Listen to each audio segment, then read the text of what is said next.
ക്യാരക്ടറായിട്ട് എന്നായിട്ട് ഒരു ബന്ധമില്ല.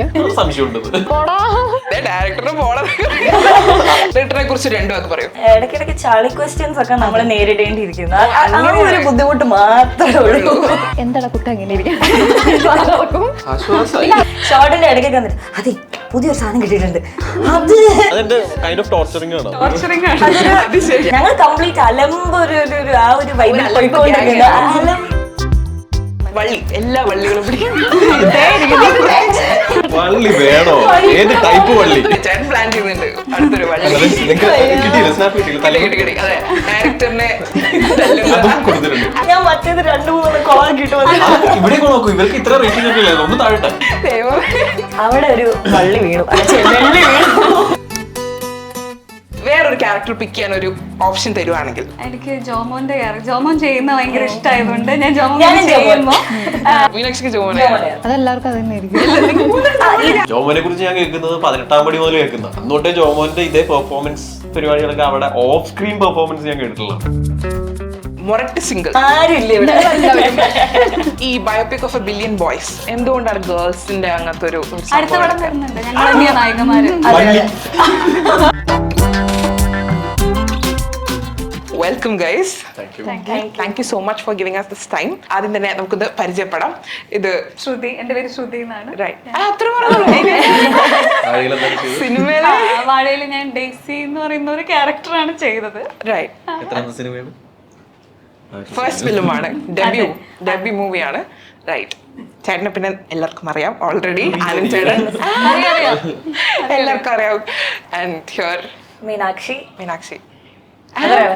എല്ലാരും പേര് പറഞ്ഞിട്ട് മായ എന്ന് പറഞ്ഞ ക്യാരക്ടറാണ് ചെയ്തത്. മായ എന്റെ 3ാമത്തെ പടമാണ്, ഇറങ്ങാൻ പോകുന്ന 2ാമത്തെ പടം, സെക്കൻഡ് മൂവിയാണ്. സിയ.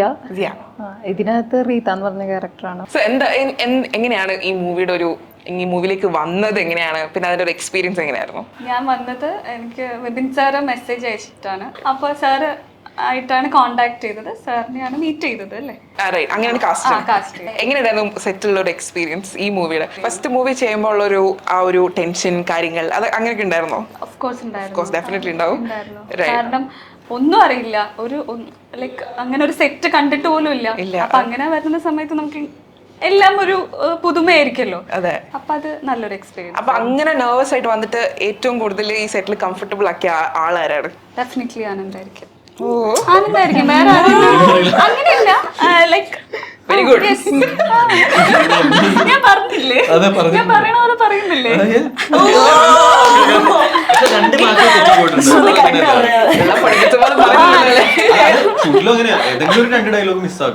പിന്നെ അറിയും.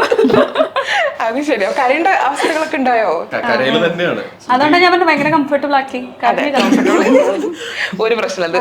ഡയറക്ടർ എങ്ങനെയാണ്? ഭയങ്കര സീരിയസ് ആണോ അതോ ഭയങ്കര സ്ട്രിക്റ്റ് ആണോ? ഡയറക്ടറിനെ കുറിച്ച് രണ്ടു വാക്ക് പറയൂ. എല്ലാവർക്കും ഞാൻ അവസരം ഇവിടെ മീനാക്ഷിക്ക് വേഗം ഞാൻ അങ്ങോട്ട് മാറ്റണം.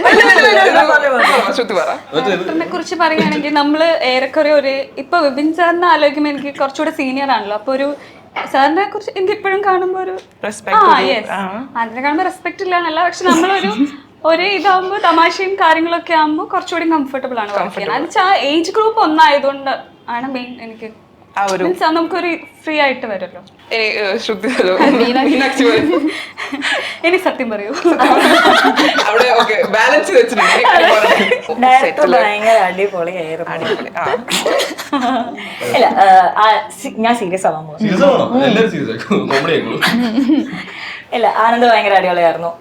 ഇപ്പൊ ഞങ്ങൾ കമ്പാരിറ്റീവ്ലി എല്ലാവരും ഫ്രഷേഴ്സ് ആണ്. അപ്പോ ഒരു ബിഗിനർ ഇങ്ങനെ സെറ്റിൽ വരുമ്പോ നമുക്ക് അത്ര ഇന്റിമിഡേറ്റിംഗ് ഫീലിംഗ് അങ്ങനെ ഒന്നും ഇല്ല. ഇവര് കംഫർട്ടബിൾ ആക്കി തന്നെയാണ് ചെയ്യുന്നത്. ഇടയ്ക്കിടയ്ക്ക് ചളി ക്വസ്റ്റ്യൻസ് ഒക്കെ നമ്മൾ നേരിടേണ്ടിയിരിക്കുന്നു. ഒരു ബുദ്ധിമുട്ട് മാത്രമേ ഉള്ളൂ. ഷോർട്ടിന്റെ ഇടയ്ക്കൊക്കെ വന്നിട്ട് അതെ പുതിയൊരു സാധനം കിട്ടിയിട്ടുണ്ട്, അത് ഒരു ക്വസ്റ്റ്യൻ സാമ്പിൾ ഒരെണ്ണം അങ്ങനത്തെ ഇടയ്ക്കിടയ്ക്കൊക്കെ ഉണ്ടാവും. ഇവര് സത്യം പറയാതെ ഇവരെ ഒന്ന് റിലാക്സ് ആക്കാൻ വേണ്ടി ചെയ്യുന്നതല്ലേ? ടോർച്ചറിംഗ് ആണ്. അത് ശരി, ഞാൻ ഒന്ന് സേവ് ചെയ്യാൻ നോക്കിയത്. എവിടെ അതാണ് ഞങ്ങൾ കംപ്ലീറ്റ് അലമ്പ് ആ ഒരു വൈബിൽ പോയിക്കൊണ്ടിരിക്കുന്നത്. അലമ്പ് ഗ്യാങ്ങിൽ പോയിക്കൊണ്ടിരിക്കുന്ന ഒരു വ്യക്തികളായിരുന്നു. അതെ. അപ്പൊ ആ ഒരു വൈബ് ത്രൂ ഔട്ട് ദ മൂവിയിൽ ക്യാരി ചെയ്യാൻ പറ്റില്ല. അതുകൊണ്ട് ഭയങ്കര ഈസി ആയിട്ട് ക്യാരക്ടേഴ്സ് ഡെലിവർ ചെയ്യാൻ പറ്റും. അതെ അതെ. ഇപ്പം സെറ്റിലുള്ള എല്ലാവരും ഇപ്പൊ വിപിൻ ചേട്ടനായാലും ആനന്ദായാലും അവര് മാത്രമല്ല കേട്ടോ, നമ്മുടെ DOP team, makeup team, costume department, പിന്നെ നമ്മുടെ വാഴ ബോയ്സ് എല്ലാവരും അങ്ങോട്ടും ഇങ്ങോട്ടും ട്രോളിയാണ് ഓരോരോ ഡേയ്സ് നമ്മൾ കഴിഞ്ഞുകൊണ്ടിരിക്കുന്നത്. ഭയങ്കര ലൈറ്റ് വെയിറ്റ് ഈസി ആയിട്ട് പോയി ചെയ്ത ഒരു പരിപാടിയാണ്, മൂവിയാണ്. എന്താ ഡയറക്ടറിനെ കുറിച്ച് എങ്കിലും സത്യം പറയുന്നതാണ് എന്റെ മീനാക്ഷി പറഞ്ഞില്ല എന്റെ അടുത്ത് വാസ്തവം. കാരണം ആനന്ദ് ഇതുപോലെ വന്ന് ചളി പറയും, പിന്നെ അതുപോലെ ഇങ്ങനെ ഇരിക്കുകയാണെങ്കിൽ ചിലപ്പോ എന്താടാ കുട്ട ഇങ്ങനെ ഇരിക്കും ഇങ്ങനെയൊക്കെയാണ്. അപ്പൊ തന്നെ നമ്മളിങ്ങനെ നമ്മൾക്ക് ടെൻഷൻ പോലെ ആനന്ദ് വേണ്ടിക്കാൻ നമ്മൾ ഓക്കെ ശരി അങ്ങനെ ആയിരിക്കും. പിന്നെ അത് മാത്രമല്ല, പിന്നെ സെറ്റില് പിന്നെ ഞങ്ങളുടെ പ്രധാന ഇവളായിരുന്നു, എല്ലാവരുടെയും കാര്യം. ഇപ്പൊ നമ്മുടെ ടോപ്പിക് ആനന്ദനാണ്. അപ്പൊ മീനാക്ഷി ആനന്ദായിരുന്നു ഞങ്ങളുടെ എല്ലാവരും ഒരു എന്റർടൈൻമെന്റ്. ഓക്കെ, അങ്ങനെയാണ് പൊക്കോണ്ടിരുന്നത്. Next question. ഓക്കെ, എന്തായാലും നമ്മൾ ഇതിലൊരു സ്കൂൾ കാലഘട്ടം പറയുന്നത് കൊണ്ട്, പിന്നെ ഓഫ് കോഴ്സ് കോളേജ് കാലഘട്ടം പറയുന്നതുകൊണ്ട് ഞാൻ നിങ്ങളെ ആ ഒരു ടൈം ഒന്ന് ഓർത്തെടുപ്പിക്കുകയാണ്. നിങ്ങൾക്ക് ഇപ്പോഴും എന്ത് ശരിക്കും ലിറ്ററലി കോളേജ് എന്തോ ചെറിയ കുട്ടിയാണല്ലേ? നിങ്ങൾ ഇപ്പൊ റീസെന്റ് കോളേജ് കഴിഞ്ഞ? ഞാനൊരു 2 years ആയിട്ട് പാസ് ഔട്ട് ആയിട്ട്. 2 years law college. Law college, കൊള്ളാം, നൈസ്. അതൊക്കെ ചുമ്മാതാണ്. ഹലോ. സോ അങ്ങനെയാണെങ്കിൽ ഞാൻ ഈ പറയാൻ പോകുന്ന ടേംസ് നിങ്ങൾ ആർക്കാണ് ആപ്റ്റ് എന്ന് പറയണം. എനിക്ക് സ്കൂൾ ഡേയ്സ് ആയിരുന്നു ഏറ്റവും അടിപൊളി. കോളേജ് ഡേയ്സ് എന്ന് പറയുന്ന പോലെ ആയിരുന്നു എന്റെ സ്കൂൾ ഡേയ്സ്. സ്കൂൾ ഡേയ്സും ചിലർക്ക് അങ്ങനെ. അതെ അതെ, ശരി. തല്ലുകൊള്ളി.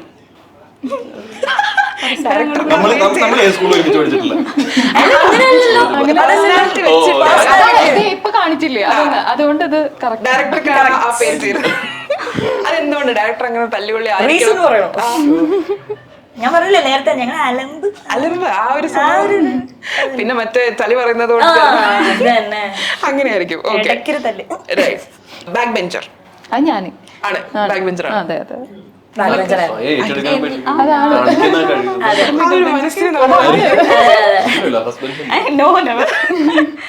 ഓക്കെ, അയ്യോ എന്റെ പേര് ഞാൻ ശ്രുതി. എങ്ങനെ ശ്രുതിയുടെ പേഴ്സണാലിറ്റി ആയിട്ട് ഭയങ്കര ഒരു എന്താ പറയാ കാം ആൻഡ് ക്വൈറ്റ് ആയിട്ടുള്ള ഒരാളാന്നൊക്കെ തോന്നുന്നത്. അപ്പൊ സ്കൂളിലൊക്കെ ഭയങ്കര അങ്ങനത്തെ ഒരു ടൈപ്പ് ആയിരുന്നോ? അത് ഹൈപ്പർ ആക്റ്റീവ് ആയിട്ട് തോന്നുകയാണ്. ഞാൻ ആക്ച്വലി ആക്റ്റീവ് ആണ്. ഹൈപ്പർ ആക്റ്റീവ് ആവുമ്പോൾ ആക്റ്റീവ് ആയിട്ടുള്ളവരെ നമ്മൾ അതാണ് അതുകൊണ്ട് തോന്നുന്നതാണ്. മീനാക്ഷി ഒതുക്കി കളഞ്ഞു. അതാണ് സത്യം. പിന്നെയും ടോപ്പിക്കിൽ ഓക്കെ, സോ അപ്പൊ എല്ലാവരും ഏകദേശം ബാക്ക് ബെഞ്ചേഴ്സിന് എല്ലാ സ്വഭാവ സവിശേഷതകളുള്ള ആൾക്കാരാണ് നിങ്ങൾ എല്ലാവരും. ഞാനിപ്പോ നേരത്തെ ബാക്ക് ബെഞ്ചർ, ഞാൻ ബാക്ക് ബെഞ്ചർ ആയിരുന്നു, എപ്പോഴും ബാക്ക് ബെഞ്ചർ ആയിരുന്നു. അതെ, അപ്പൊ അതാ തല്ലുകൊള്ളി ബാക്ക് ബെഞ്ചർ അല്ല. റൈറ്റ്. അപ്പൊ ഈ ബെസ്റ്റി എന്ന് പറയില്ല നമ്മള്. ഇപ്പൊ ബെസ്റ്റിക്ക് ഒരു നെഗറ്റീവ് എന്ന് പറയാൻ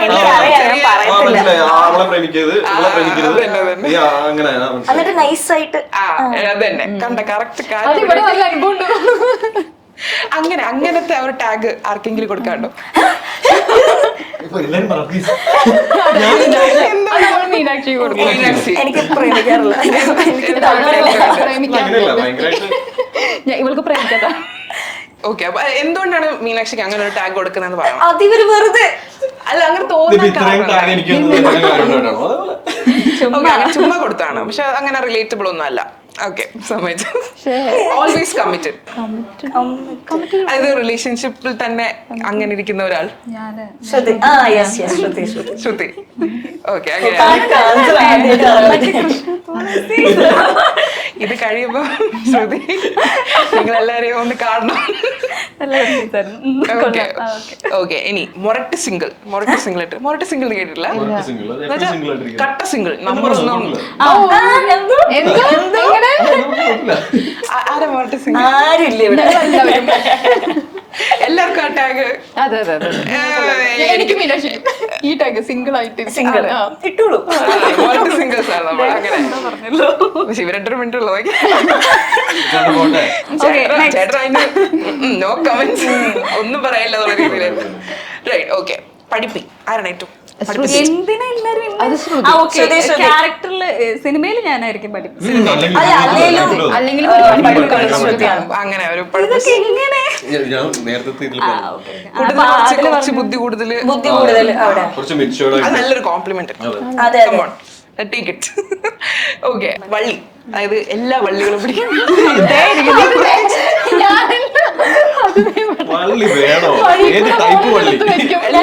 ടൈപ്സ് ഓഫ് വള്ളി. ക്വസ്റ്റ്യൻസ് ഒക്കെ സ്കിപ്പ് ചെയ്താൽ മതി. മീനാക്ഷിയുടെ പ്രത്യേകത എന്താണെന്നറിയോ? മീനാക്ഷി അഭിനയിച്ചിരിക്കുന്ന സിനിമകൾ വാങ്ക്, വടക്കൻ, വാഴ, അടുത്തത് വള്ളി. അടുത്തൊരു സിനിമ ഇറങ്ങുകയാണെങ്കിൽ ടൈറ്റിൽ ഞാൻ എടുക്കുകയാണെങ്കിൽ മീനാക്ഷി വള്ളി എടുക്കുള്ളൂ. അതല്ല എന്റെ അടുത്ത പടത്തിന്റെ പേര്. അതല്ല ഞാൻ പറഞ്ഞത്, നമ്മൾ ഇനി ഒരുമിച്ചൊരു പടം ചെയ്യുകയാണെങ്കിൽ വള്ളി എടുക്കുള്ളൂ. എല്ലാം ആവശ്യമാണല്ലോ സിനിമ. കൊള്ളാം, അതൊരു വടക്കൻ ഇറങ്ങിയിട്ടില്ല, ഇറങ്ങാൻ പോവാണ്. ഭയങ്കര ഒരു കോയിൻസിഡൻസ് ആണതല്ലേ ഇത് ചെയ്ത മൂവീസ് എല്ലാം അങ്ങനെ ഒരു പേരില് കൊള്ളാം. അപ്പൊ ഇനി അങ്ങോട്ട് ഇല്ല, ഇനി അങ്ങോട്ടില്ല. ഇനി അങ്ങോട്ട് അല്ല, ഇനി ഉള്ളത് വായല്ല. ഓക്കെ, ചേട്ടൻ പ്ലാൻ ചെയ്യുന്നുണ്ട് അടുത്തൊരു വഴി. അതെ, ഡയറക്ടറിനെ ആക്ട്രസ് തമ്മിലേ. ഓക്കെ, ഇനി ലാസ്റ്റ് ഒരു സാധനം കൂടി. ഓക്കെ, കൂട്ടത്തില് എല്ലാം ഇങ്ങനെ എല്ലാ കാര്യങ്ങളും ഭയങ്കര അറേഞ്ച് ചെയ്ത് സെറ്റ് ചെയ്തിട്ട് ലാസ്റ്റ് മിനിറ്റിൽ ഇങ്ങനെ മുങ്ങിക്കളയുന്ന ആള് ആരുമില്ല. എല്ലാ പരിപാടിയും തുടക്കം തൊട്ട് അവസാനം വരെ എല്ലാവരും ഉണ്ടാവും. അലമ്പിനാണെങ്കിൽ അത് ഇങ്ങോട്ട് കൊടുക്കാം, അത് ഇവിടെ വെക്കാം. എക്സാം ഉണ്ടാവും, എന്റെ എക്സാമിന്റെ കറക്റ്റ് ഡേറ്റിൽ കൊണ്ട് ഷൂട്ട് വയ്ക്കാം. അപ്പൊ ഞാൻ പറയും നടക്കില്ല, എനിക്ക് എക്സാം എഴുതണം എന്ന് പറയും. അങ്ങനെ മുങ്ങും. അങ്ങനെ വേണമെങ്കിൽ കൊടുക്കാം. അങ്ങനെ ഷൂട്ടൊക്കെ ഷൂട്ട് മാറ്റി വെച്ചിട്ടൊന്നുമില്ല. എക്സാം മാറ്റി വെച്ചിട്ടില്ല ഞാൻ.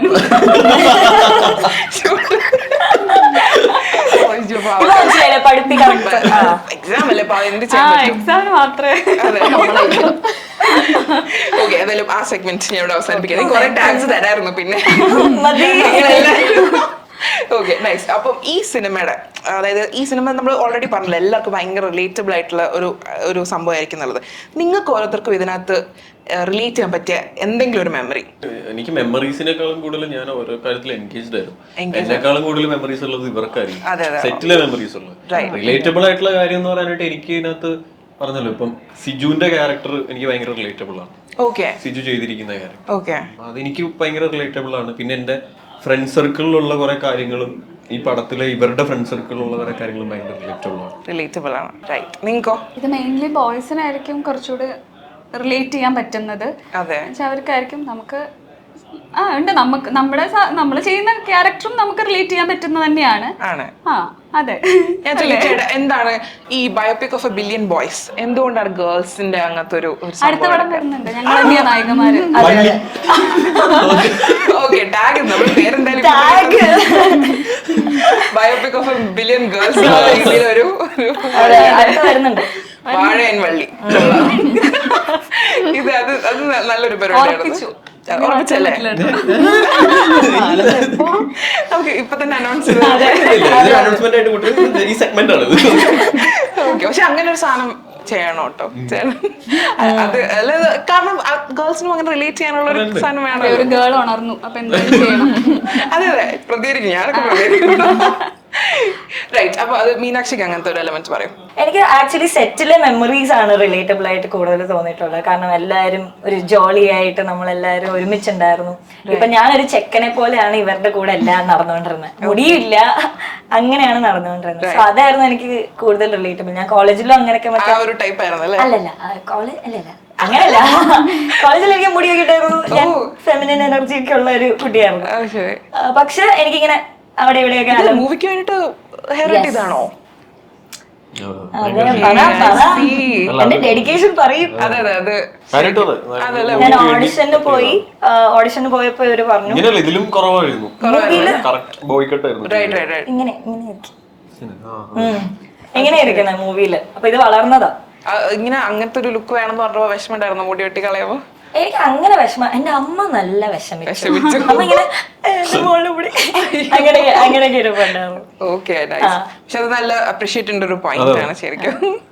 നൈസ്. അപ്പൊ സിയക്ക് എങ്ങനെയാണ്? ക്യാരക്ടറായിട്ട് എന്നെ ആയിട്ട് ഒരു ബന്ധമില്ല. ഒരു ബന്ധമില്ല? ഇല്ല. സംശയമുണ്ട്.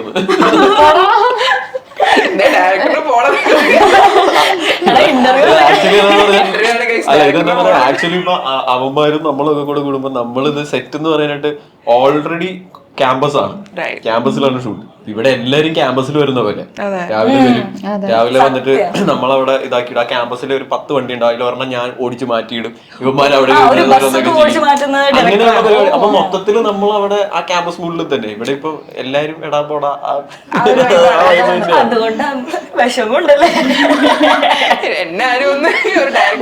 എനിക്ക് ഒട്ടും ആഗ്രഹമില്ലാത്തൊരു കാര്യമാണ്. അതാണ് നമുക്ക് കൂടുതൽ കംഫർട്ട്. എങ്ങനെ അല്ല, എനിക്ക് മീനാക്ഷി പറഞ്ഞ പോലെ അവിടുത്തെ മെമ്മറീസ് തന്നെയാണ് കൂടുതൽ. നമ്മളിങ്ങനെ ഇരിക്കും, ഇവള്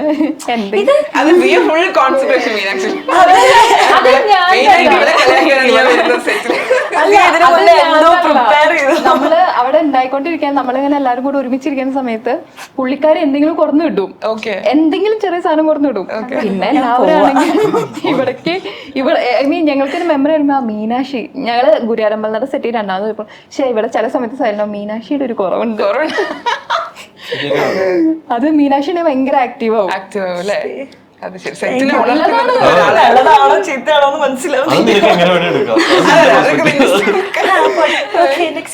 ഇപ്പൊ നിങ്ങൾക്ക് ഒരു ഓപ്ഷൻ തരുവാണ്, you can interchange your characters with anybody. മൊത്തത്തിലുള്ള ക്യാരക്ടേഴ്സിൽ എനിക്ക് ഈ മൂവിയിലെ വേറൊരു ക്യാരക്ടർ പിക്ക് ചെയ്യാൻ ഒരു ഓപ്ഷൻ തരുവാണെങ്കിൽ വിച്ച് ക്യാരക്ടർ വുഡ് യു പിക്ക്? എനിക്ക് ജോമോന്റെ ക്യാരക്ടർ, ജോമോൻ ചെയ്യുന്ന ഭയങ്കര ഇഷ്ടമായതുകൊണ്ട് ഞാൻ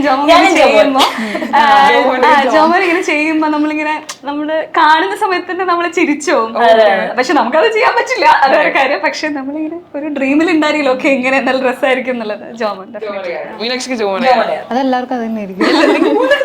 എല്ലാവരുടെയും ക്യാരക്ടേഴ്സ് ഭയങ്കര അടിപൊളിയാണ്. ബോയ്സ് എല്ലാവരും നല്ല കിഡിലൻ പെർഫോമൻസ് ആണ്. അത് നിങ്ങൾക്ക് സിനിമ കാണുമ്പോൾ മനസ്സിലാവും. അപ്പൊ ആരുടെ ക്യാരക്ടർ ആണെങ്കിലും അടിപൊളിയായിരിക്കും.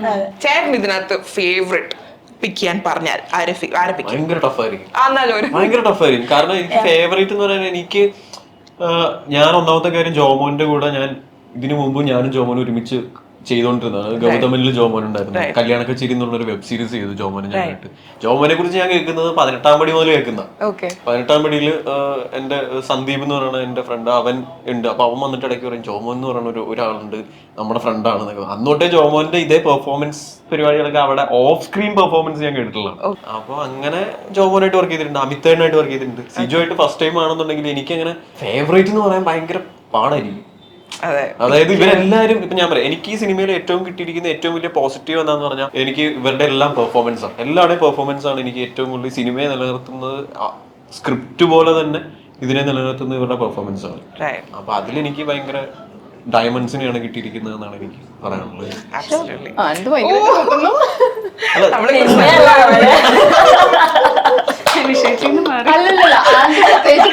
എല്ലാ ആക്ടേഴ്സിനും ചേട്ടൻ വേറെ വെളിയില്ലാത്തോണ്ട് എല്ലാവരും. അപ്പൊ എന്തായാലും സിനിമ കാണാൻ വരുന്ന ഓഡിയൻസ് ഒരിക്കലും ഡിസപ്പോയിന്റഡ് ആവില്ല. അപ്പൊ വൈൻഡപ്പ് ചെയ്യുന്നതിന് മുമ്പ് നമ്മൾ ആദ്യം ഞാൻ ഇവിടെ ഓഫ് ക്യാമറയിൽ കേട്ടൊരു കാര്യം, മീനാക്ഷിയുടെ ഒരു പാട്ട്.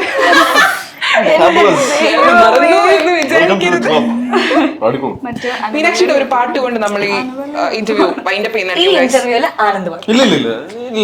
ഡയറക്ടർ പാടും. ഇല്ല, ഞാൻ പാടുപെടും.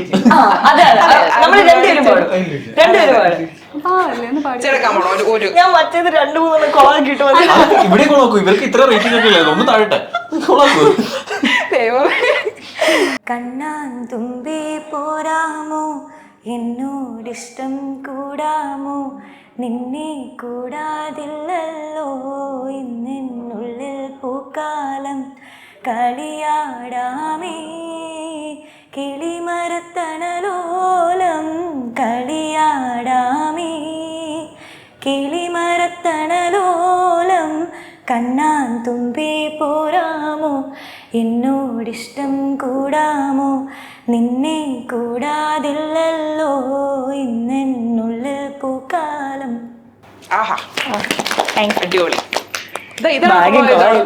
അവിടെ ഒരു വള്ളി വീണു, വെള്ളി വീണു. എല്ലാത്തിനും അല്ല, ശരിക്കൊരു വെള്ളി വീണു. പക്ഷെ എന്തായാലും ഇത് സക്സസ് ആയിരുന്നു. അതുകൊണ്ട് നമുക്ക് മനോഹരമായിട്ട് ഈ ഇന്റർവ്യൂ അവസാനിപ്പിക്കാൻ പറ്റിയ. ഡയറക്ടർ അടിപൊളിയായിട്ട് ഒരു മൗനം സ്വരമായി നിൻ കൈക്കുമ്പിളിൽ സ്വപ്നം മലരായി നിൻ പൊൻവീണയിൽ തരരാരാ സാന്ത്വനമാ.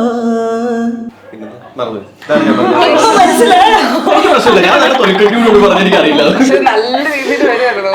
അടിപൊളിയായിട്ട് പാടുന്നുണ്ട് കേട്ടോ. പ്രൊഫഷണൽ സിംഗറാണ്. അതെ അതെ, അത് കാണാനുണ്ട്. ഇല്ല പ്രൊഫഷണൽ ഇല്ല, പക്ഷെ very nice, it was very nice. Thank you so much.